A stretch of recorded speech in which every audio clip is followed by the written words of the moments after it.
अस्सलाम वालेकुम रहमतुल्लाहि वबरकातुहू। हम कर रहे हैं अखलाकियात जमात दहा बाब नंबर 3 अखलाक व इक़दार। सबक नंबर 1 करेंगे इबादत के इंसानी जिंदगी पर असरात। तफसीली मुख्तसर और मारूसी सवालात तमाम यानी मशक़ी सवालात हम इसमें आपके साथ शेयर करेंगे।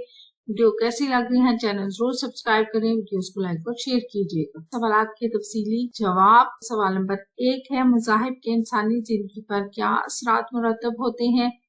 इसका जवाब है कि मज़ाहिब के इंसानी जिंदगी पर असरात। मज़ाहिब के इंसानी जिंदगी पर बहुत से असरात मुरतब होते हैं जो दर्जा झैल हैं। मजहब अपने निज़ाम इबादत के जरिए इंसान को अंदर से बदलना चाहता है। मजहब इखलाकी तालीमात के जरिए इंसान में तब्दीलियां लाता है। अकायद व इबादत इंसान के दिलो दिमाग पर, यहाँ पे रुकता आएगा, गहरे असरात मुरतब करते हैं। यही जो असरात होते हैं इंसान को अंदर से बदल देते हैं। दूसरी हेडिंग है इंसानी जरूरियात की फराहमी में रहनुमाई। इल्हामी मज़ाहिब का सरचश्मा खुदाए बुजुर्ग व बरतर की जात है। अल्लाह ताला की जात ने इंसान को पैदा किया।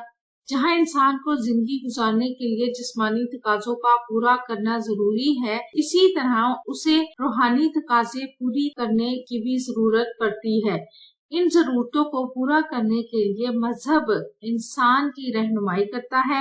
अल्लाह ताला ने इंसान की इस जरूरत को पूरा करने के लिए पे दर पे नबी, रसूल और पैगंबर भेजे। मज़ाहिब और इंसानी हदायत, ये अगली हेडिंग है। मज़ाहिब की इंसानी जिंदगी में जरूरत उस वक्त और भी बढ़ जाती है जब इंसान जुल्म और सरकशी में हद से आगे बढ़ जाता है। इंसान की सरिश्त में सरकशी का मादा पाया जाता है। जब ये सरकशी हद से बढ़ जाती है और इंसान दूसरों के हकूक गसब करने लगता है और अल्लाह ताला के अहकामात से रूहगर्दानी करने लगता है, तो अल्लाह ताला अपने नेक बंदों के जरिए उनकी हिदायत का सामान मुहैया करता है और नेक बंदे इंसान को उनके गलत रवैयों का एहसास दिलाते हैं और अखलाकी ज़ाब्ते मुकर्रर करते हैं। इन अखलाकी ज़ाब्तों को न मानने की सूरत में इज़ाबे इलाही से डराते हैं ताकि इंसान अपने अंदर के सरकश बंदे को मार कर अल्लाह के बताए हुए रास्ते पर चले। अच्छी इक़दार की नशोनुमा। मज़ाहिब के जरिए इंसान में अच्छी इक़दार परवान चढ़ती है और बुराई का खात्मा होता है। मज़हबी तालीमात में खुदा खौफी, दयानतदारी, इंसानी हमदर्दी, मदद का जज्बा, दर्द दिल और हकूक़ व फ़राइज़ का शऊर शामिल होता है। मजहब जहाँ अच्छी तालीमात देता है वहाँ बुराई से बचने की तलकीन भी करता है। बुराइयों से बचने के लिए अखलाकी ज़ाब्ते और हदूद मुकर्रर करता है। इन अखलाकी ज़ाब्तों की पाबंदी न करने से सजा का हकदार ठहराता है। अगली हेडिंग है इत्मीनान क़ल्ब। मज़ाहिब में इबादत अहम किरदार अदा करती है। इबादत की बुनियाद अकायद पर होती है। ये अकायद इंसान की जिंदगी पर गहरे असरात मुरतब करते नजर आते हैं और वो मायूसी का शिकार होता है। वो अपने गुनाहों की खुदा से माफी तलब करता है, अल्लाह के हुजूर गिड़गिड़ाता है, उसकी तौबा कबूल हो जाती है तो उसका दिल पुरसकून और मुतमिन हो जाता है। वो खुद को बदला हुआ महसूस करता है। यही जो बदलाव है उसके रवैये में तब्दीली का फिर बाइस बनता नजर आता है। सवाल नंबर 2 है तफसीली सवाल में इबादत इंसान में किस किस्म के औसाफ पैदा करती हैं।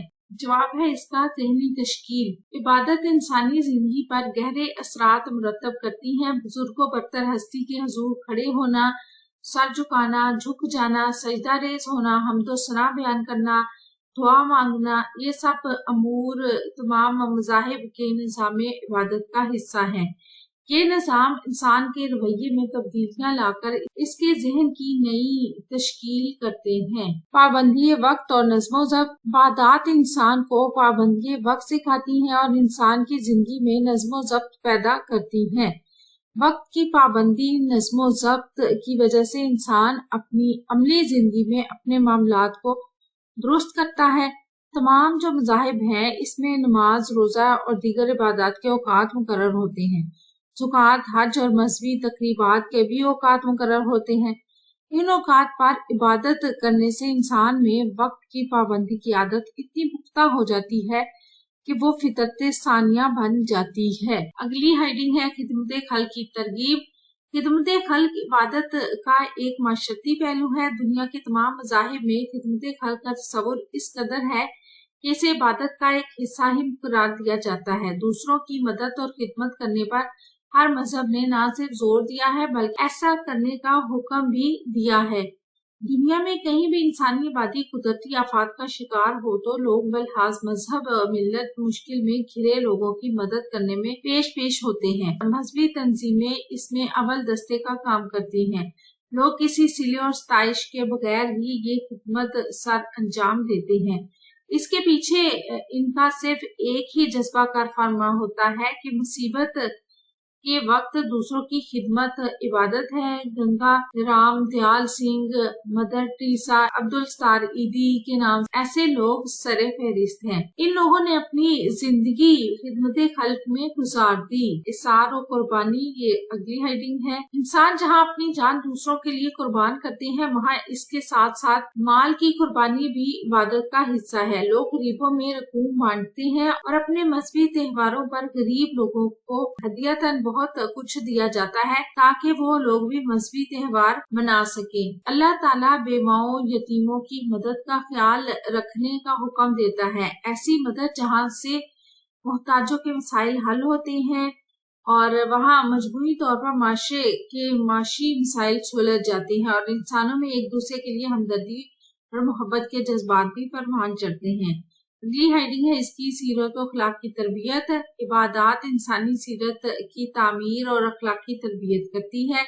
इबादत गुजार लोगों में अल्लाह के हुजूर सजदा रेजी और अहकामात बजा लाने की वजह से आजिज़ी और इंकिसारी पैदा होती है। गुरूर और तकब्बुर, एहसास बर्तरी, हसद और बुग़्ज़ जैसी कबीह बुराइयों से छुटकारा मिलता है। दूसरों की मदद करने से उसका कीना दूर होता है। नफ्सियाती और बदनी बीमारियों से महफूज, ये अगली हेडिंग है। इबादत के जरिए इंसान नफ्सियाती और बदनी बीमारियों से महफूज रहता है। इंसानी नफ्सियात पर इबादत गहरे असरात मुरतब करती हैं और निज़ाम इबादत के जरिए अफराद के रवैयों में इतदाल आता है। उससे इंसान कई बुराइयों से दूर रहता है। इबादत गुजार अफराद समाजी बुराइयों से भी बचते रहते हैं क्योंकि खौफे खुदा इन्हें हर किस्म की अलाइशों से पाक रखने का जरिया बनता है। अगली हेडिंग है सफाई की तलकीन और रहनुमाई।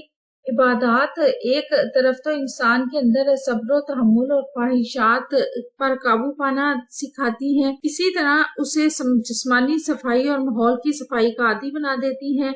इबादत करने से पहले इंसान का बदन और लिबास का पाक होना जरूरी होता है। जिस जगह पर इबादत करनी होती है उस जगह का भी पाक होना जरूरी होता है।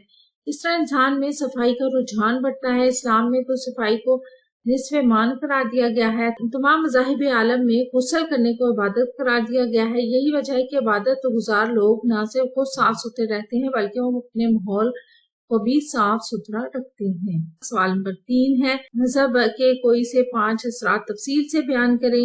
जवाब है इसका मजहब के असरात। इंसानों पर मजहब के असरात की नोयत मुख्तलिफ और मतनू किस्म की होती है। बाज़ अहम असरात यूँ बयान किए गए हैं। नंबर 1 है जज्बाती तकमील। मजहब एक अलामती निज़ाम मुहैया करता है जिसमें शिरकत के जरिए से इंसान अपने जज्बाती इर्तिका की सही कर सकता है। फिर जज्बाती मसाइल रोनमा होने की सूरत में वो निज़ाम मौलजाती मकासद की तकमील के लिए भी मुफीद साबित हो सकता है। दूसरा है सकाफती हयात नौ। मुहक्किकीन ने एक डगमगाती सकाफत को संभाला देने के लिए मजहब के मौसक तरीकों का खास जिक्र किया है। इन्हें हया की तहरीकें कहा जाता है जो बाज़ औक़ात इन सकाफतों में नमूदार होती हैं जो अपने मद्दे मुकाबिल इन तालीमात को बरहमन इत्क़ादात के मुखालिफ समझा जाने लगा। ऐसी सकाफतें अपने तहफ़्फ़ुज़ के लिए मोर्चा बंदी कर लेती हैं और जोरदार किस्म की मजहबी तहरीकों को जन्म देती हैं जो पुरानी जानी पहचानी इक़दार पर इसरार करती हैं। अगला नंबर 3 मफ़हूम का तयन। मुहक्किकीन मजहब के अलामती अंसर का बतौर खास जिक्र करते हैं कि ये किस तरह इनफरादी रवैये के लिए एक बामानी सकाफती सियाक़ो सबाक मुहैया करता है। नंबर 4 माशरती इस्तेहकाम। दानिश्वरों ने ये नुक्ता भी पेश किया है कि मजहब इंसानी ग्रुपों को अलामती शक्लें बख्शता है جس کے سبب ان میں گروہی استحکام پیدا ہوتا ہے اور اس طرح وہ معاشرتی اعتبار سے زیادہ مربوط ہو جاتے ہیں۔ 5ویں ہیڈنگ ہے انسانی تمدن۔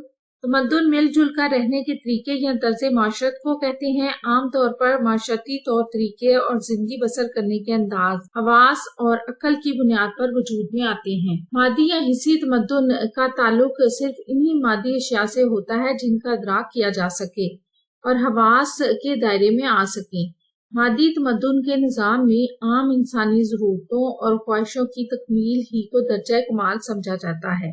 اس لیے اس نظام میں غیر مادی یا روحانی اشیاء کا کوئی تصور نہیں ہوتا۔ خدا، وحی اور آخرت پر ایمان نہ ہونے کی وجہ سے انسان جو چاہے کر گزرنے میں آزاد ہوتا ہے۔ اس کا مقصود صرف ذاتی منفعت، آسائش و آرام کا حصول رہ جاتا ہے۔ اخلاقی اقدار اور روحانی بلندی وغیرہ اس کے نزدیک بے معنی چیزیں ہو جاتی ہیں۔ اگلی ہیڈنگ ہے عقل و منطق۔ انسان عقل و منطق سے زیادہ جذبات کا بندہ ہے۔ جس معاشرے یا تمدن کو عقلی کہا جاتا ہے وہ محض جزوی طور پر عقلی کہے جا سکتے ہیں۔ عقل اپنے مقصد کے حصول کے لیے گنجائش پیدا کر لیتی ہے اور تعویل سے کام لیتی ہے۔ موجودہ زمانے کے عقلی تمدن میں عقل کی حیثیت بہت کمزور ہے۔ اس کا کام صرف اتنا ہے کہ وہ تجربوں کو تسلیم کرے اور حسی خواہشوں کی تکمیل میں تعاون کرے۔ سوالات کے مختصر جواب تحریر کریں۔ 6 سوال ہیں، ان کے جواب ہم دیکھتے ہیں۔ سوال نمبر 1 ہے مذہب نظام عبادت کے ذریعے کیا تبدیلی لاتا ہے؟ تو اس کا جواب ہے کہ ہر مذہب نے اپنے نظام عبادت کے ذریعے انسان کے اندر تبدیلی پیدا کی ہے، کیونکہ ہر مذہب کا نظام عبادت انسان کو اندر سے بدلنے کا خواہاں ہے۔ دوسرا سوال ہے کہ جب انسان خدا سے گناہ کی معافی طلب کرتا ہے تو کیا ہوتا ہے؟ اس کا جواب ہے جب انسان خدا سے گناہوں کی معافی طلب کرتا ہے تو اس کی دعا قبول ہو جاتی ہے، اس کا دل پرسکون ہوتا ہے، وہ خود کو ایک تبدیل شدہ انسان محسوس کرتا ہے اور اس کے رویے میں بھی تبدیلی آتی ہے۔ اگلا سوال ہے عبادت کے نظام کی بنیاد کس چیز پر ہے؟ تو عبادت کے نظام کی بنیاد عقائد پر ہوتی ہے اور یہ حقیقت ہے کہ عقائد کا انسان کی نفسیات سے گہرا تعلق ہے۔ اگلا سوال ہے عبادت کا اہم معاشرتی پہلو کیا ہے؟ تو عبادت کا اہم ترین معاشرتی پہلو خدمت خلق ہے، اسی لیے تمام مذاہب میں دوسروں کی مدد اور خدمت کو بھی عبادت قرار دیا گیا ہے۔ اس سے اگلا عبادت کے نفسیاتی اثرات کیا ہوتے ہیں؟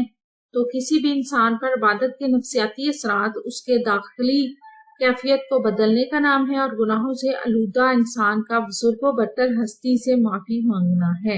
اگلا سوال ہے سوال نمبر 6 انسانی تمدن مذہب پر کیسے اثرات مرتب کرتی ہے؟ تو اس کا جواب ہے کہ تمدن مل جل کر رہنے کے طریقے یا طرز معاشرت کو کہتے ہیں۔ عام طور پر معاشرتی طور طریقے اور زندگی بسر کرنے کے انداز حواس اور عقل کی بنیاد پر وجود میں آتے ہیں۔ مادی یا حسی تمدن کا تعلق صرف انہی مادی اشیاء سے ہوتا ہے جن کا ادراک کیا جا سکے اور حواس کے دائرے میں آ سکے۔ مادی تمدن کے نظام میں عام انسانی ضرورتوں اور خواہشوں کی تکمیل ہی کو درجہ کمال سمجھا جاتا ہے، اسی لیے اس نظام میں غیر مادی یا روحانی اشیاء کا کوئی تصور نہیں ہوتا۔ خدا، وحی اور آخرت پر ایمان نہ ہونے کی وجہ سے انسان جو چاہے کر گزرنے میں آزاد ہوتا ہے۔ اس کا مقصود صرف ذاتی منفعت، آسائش و آرام کا حصول رہ جاتا ہے۔ اخلاقی اقدار اور روحانی بلندی وغیرہ اس کے نزدیک بے معنی چیزیں ہو جاتی ہیں۔ درست جواب کا انتخاب کریں۔ درست جواب کی نشاندہی عبادات کا ہے معاشرتی پہلو خدمت خلق ہے۔ دوسرا نظام عبادت کی بنیاد عقائد پر ہوتی ہے۔ انسان کی اندرونی کیفیت بدلنے کے لیے ہر مذہب نے ایک نظام عبادت دیا۔ عبادت کے نظام پابندی وقت سکھاتے ہیں۔ نیکسٹ ہے عبادت سکھاتی ہے علی پہ جیم یعنی ضبط نفس اور صبر، پابندی وقت اور آداب زندگی۔ کردار سازی اور تعمیر سیرت کے لیے لازم ہے عبادت۔ صحیح جملے کے سامنے سوات اور غلط کے سامنے غائیں لگانا ہے۔ پہلا ہے مذہب اپنی اقدار کے ذریعے انسان کو بدلتا ہے۔ غلط عبادت کی بنیاد عقائد پر ہوتی ہے۔ صحیح عبادت کا اہم مذہبی پہلو خدمت خلق ہے۔ صحیح دعا کی قبولیت سے انسانی رویے بھی بدل جاتے ہیں۔ صحیح، ہر نظام عبادت انسان میں عاجزی پیدا کرتا ہے۔ صحیح، ویڈیو کیسی لگی؟ چینل ضرور سبسکرائب کریں، ویڈیوز کو لائک اور شیئر کیجیے، کمنٹ کر کے بتائیں مزید کون سی ویڈیوز دیکھنا چاہتے ہیں۔ اپنا اور اپنے پیاروں کا رکھیے ڈھیر سارا خیال۔ اللہ حافظ۔